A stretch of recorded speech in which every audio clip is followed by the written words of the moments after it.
एक बार एक बहुत बड़ा नेता एक साधु के छोटे से आश्रम में गया। वह साधु के बारे में बहुत सुना था, तो उसके मन में आया कि मैं एक बार जाकर देखता हूँ कि लोग उसकी इतनी तारीफ क्यों करते हैं। जब वह उस आश्रम में गया तो वहाँ पर एक छोटा सा कमरा था, जहाँ पर एक कालीन बिछा हुआ था। वहाँ पर कुछ लोग नीचे बैठे हुए थे और साधु जी उसके सामने बैठे हुए थे। कुछ सवाल जवाब चल रहा था। वह नेता उस आश्रम में आया और उस नेता के साथ में 4 बॉडीगार्ड भी थे और उसकी यह आदत थी कि जहाँ पर भी वह जाता था लोग अपनी जगह से खड़े हो जाते थे और उसकी तरफ देखते थे, हाथ जोड़ते थे और सर झुकाते थे। लेकिन यहाँ पर ऐसा कुछ भी नहीं हुआ। साधु व्यस्त होने के कारण उसकी तरफ देखा तक नहीं। तभी नेता को लगा कि यह मेरी बेइज्जती है और वह इस बात से गुस्सा हो गया। नेता ने थोड़ा गुस्से से साधु की बात को बीच में काटते हुए कहा कि मैं आपसे कुछ कहना चाहता हूँ। साधु ने उसकी तरफ देखा और बोला, आप थोड़ी देर रुकिए, पहले मैं इनके सवाल का जवाब दे दूं, उसके बाद मैं आपसे बात करता हूँ। तब तक आप अगर चाहें तो बैठ सकते हैं।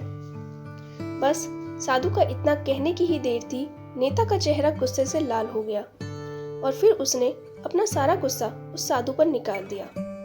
अभी तक वह नेता बहुत तमीज से आप करके बात कर रहा था, लेकिन अब वह तू तड़ाक पर उतर आया।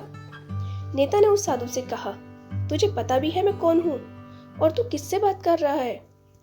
साधु ने उसकी तरफ देखा और कहा, मुझे इससे कोई फर्क नहीं पड़ता है कि आप कौन हैं, लेकिन आप जो कोई भी हैं, अगर आप चाहते हैं कि मैं आपके सवाल का जवाब दूं या आपसे बात करूं, तो आपको कुछ देर रुकना होगा। और साधु की यह कहते ही नेता गुस्से से पागल हो गया और वहीं सबके सामने चीखने चिल्लाने लगा, अब मैं तुझे तेरी असली औकात दिखाऊंगा, तूने मुझसे पंगा लेकर ठीक नहीं किया। साधु ने फिर से नेता की तरफ देखा और बड़े ही प्रेम से कहा कि मुझे इससे कोई फर्क नहीं पड़ता कि आप मेरे बारे में क्या सोचते हैं, आप जो चाहें वह मेरे बारे में सोच सकते हैं। फिर नेता ने उससे कहा कि तू चाहे सुनना चाहता है या नहीं, लेकिन मैं तुझे यही सबके सामने बताऊंगा कि मैं तेरे बारे में क्या सोचता हूँ। तू कोई साधु नहीं है, तू एक बहुत ही घटिया इंसान है, तू ढोंगी है, पाखंडी है और यहाँ पर जितने भी लोग बैठे हैं तू उन सबको बेवकूफ बना रहा है। तेरा बस एक ही मकसद है, इन लोगों की जेब में जितना भी पैसा है वह तेरे पास आ जाए। तू अपने फायदे के लिए इन लोगों का इस्तेमाल कर रहा है। पूरी दुनिया के सामने मैं तेरा पर्दाफाश करके रहूंगा। लेकिन उसके इतना बोलने के बाद भी हल्की सी मुस्कान उस साधु के चेहरे पर बनी ही रही। यह देखकर वह और भी तिलमिला गया और उसने कहा, अब बहुत हो गया, अब मैं यहाँ 1 मिनट भी नहीं रुकने वाला, लेकिन अभी भी तेरे पास मौका है। अगर मुझसे माफी मांगनी है या मुझसे कुछ कहना है तो कह सकते हो।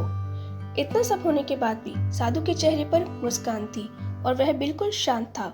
और फिर उन्होंने अपनी आंखें बंद की और फिर साधु ने अपनी आंखें खोली और हाथ जोड़कर कहा, मुझे आपसे कोई गिला शिकवा नहीं है, आपके लिए मेरे मन में कोई भी गलत ख्याल नहीं है। जो भी मेरे बारे में आपने कहा वह आपकी अपनी सोच थी, तो मुझे आप में कोई भी बुराई नजर नहीं आती। मुझे आप बहुत ही भले इंसान लग रहे हैं। और साधु के इतना कहते ही नेताजी का दिमाग 7वें आसमान पर पहुंच गया। उसके चेहरे पर एक अजीब सी खुशी थी, क्योंकि उस साधु ने वही कहा जो बाकी सब लोग उस नेता को कहते थे। और वह खुशी खुशी उस आश्रम से अपने घर की तरफ चला गया और जा करके अपने पिताजी के साथ बैठ गया। उसके पिताजी ध्यान में थे। उन्होंने पूरी जिंदगी सिर्फ लोगों की सेवा की थी और बदले में कुछ भी उम्मीद नहीं की। तो थोड़ी देर बाद जब उन्होंने अपनी आंखें खोली और देखा अपने बेटे को अपने साथ बैठे हुए, तो उनके बेटे के चेहरे पर आज एक अजीब सी खुशी थी जो आज से पहले उन्होंने कभी नहीं देखी थी। फिर उसने एक एक करके सब कुछ बताया कि आज क्या हुआ, किस तरह से वह आश्रम गया और वहां पर क्या क्या हुआ, उसने क्या कहा और साधु जी ने क्या कहा। जब उसके पिताजी ने पूरी बात सुनी तो थोड़ा सा मुस्कुराए और अपने बेटे की तरफ देखकर बोले कि उन्होंने तुम्हारी तारीफ नहीं की, क्योंकि उन्होंने वह नहीं कहा कि जो तुम हो, उन्होंने वह कहा है जो वो खुद है, बल्कि तुमने वह कहा जो तुम खुद हो। यही बात वेदों में भी कही गई है यथा दृष्टि तथा सृष्टि। यह दुनिया तुम्हें वैसे नहीं दिखती जैसे दुनिया है। यह दुनिया वैसी दिखती है जैसे तुम खुद हो, या जिसकी नज़र जैसी है उसके लिए वह दुनिया वैसी ही है। अगर तुम अपनी दुनिया को बदलना चाहते हो तो उसका सिर्फ एक तरीका है, अपनी नज़र को बदलो। कहानी अच्छी लगी हो तो वीडियो को लाइक करिए, शेयर करिए अपने दोस्तों के साथ, चैनल को सब्सक्राइब कीजिए और बेल आइकन ज़रूर प्रेस कीजिए, आने वाली हर कहानी का नोटिफिकेशन आपको मिल सके। Thank you. राधे राधे।